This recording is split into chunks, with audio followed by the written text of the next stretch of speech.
After the death of George Floyd, America has seen an unprecedented rise in blatant police brutality.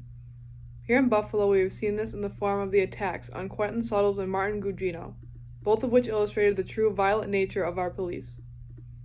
The wanton cruelty committed by police against peaceful protesters makes this all the more apparent.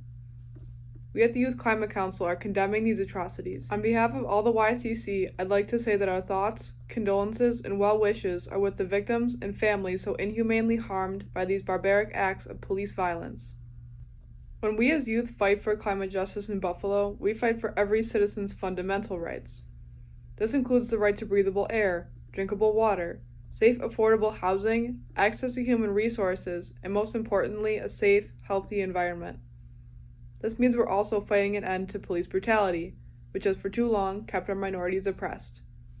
Climate justice will not be achieved without justice for those oppressed, specifically African Americans. As the protests in Buffalo and across America continue, we at the YCC stand in rage and solidarity with the protesters and victims for the cause of justice to people and planet. We'd like to make it clear that we feel that the officers responsible for the murder of George Floyd behaved in an inhumane and despicable way, and showed a sickening lack of compassion and understanding more befitting a criminal than an officer of the law.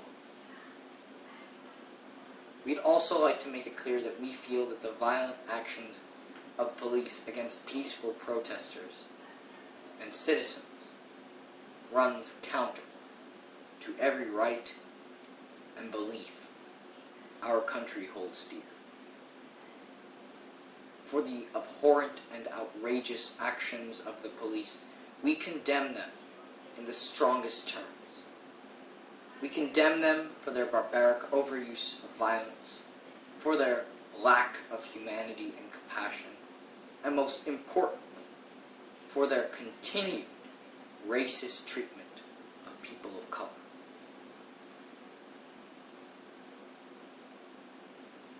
Racist and violent policing is a constant reminder of America's systematic inequalities and unequal treatment of people of color, particularly African Americans, who have been continually oppressed since the very founding of our nation.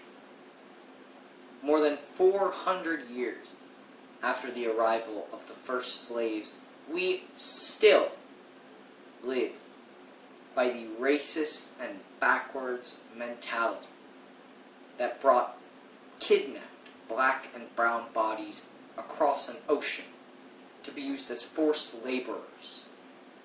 And as a modern society, it is about time that we saw this as unacceptable.